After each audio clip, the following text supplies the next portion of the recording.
The dense woods that surrounded the small town of Ravens Hollow had always harbored a chilling secret. At the heart of these woods stood an ancient fire tower, long abandoned and decaying. The locals whispered of the horrors that transpired there 70 years ago, a tale of Johnny Carter, a young man unjustly lynched by a frenzied mob for a crime he didn't commit. His body, it was said, was hidden within the tower, his spirit bound by a cursed locket buried alongside him. For decades, the tower remained untouched, a macabre relic overshadowed by the dense canopy and creeping vines. But curiosity has a way of reawakening old evils. One sweltering summer, a group of 4 college friends, Ethan, Mia, Sam, and Jess, decided to explore the infamous woods.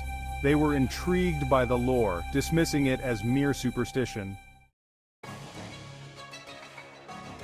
With a map and some basic gear, they ventured deep into the forest, their destination the dilapidated fire tower. Upon arrival, the sight of the collapsing structure did little to deter them. The base was almost entirely consumed by nature, but they managed to pry open a rotting wooden door. Inside, the air was thick with decay, and the creaking stairs seemed to groan under the weight of history. Jess, ever the fearless leader, was the first to ascend. She reached a small room at the top, filled with dust and forgotten remnants.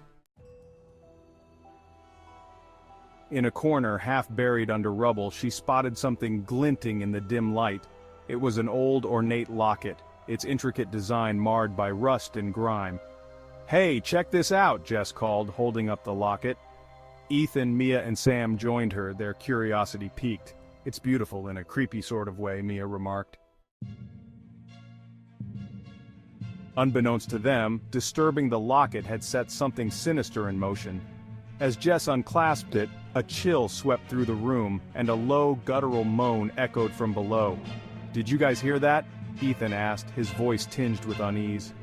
"Probably just the wind," Sam said, though his face betrayed his doubt.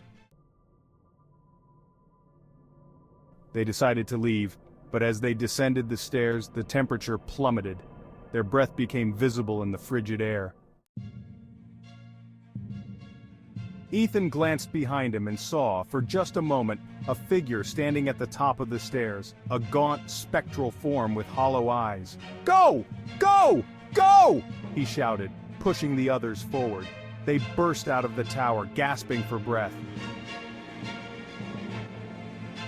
But the woods no longer felt familiar. The path they had taken seemed to shift, the trees closing in around them. "We need to get back to town now," Mia urged.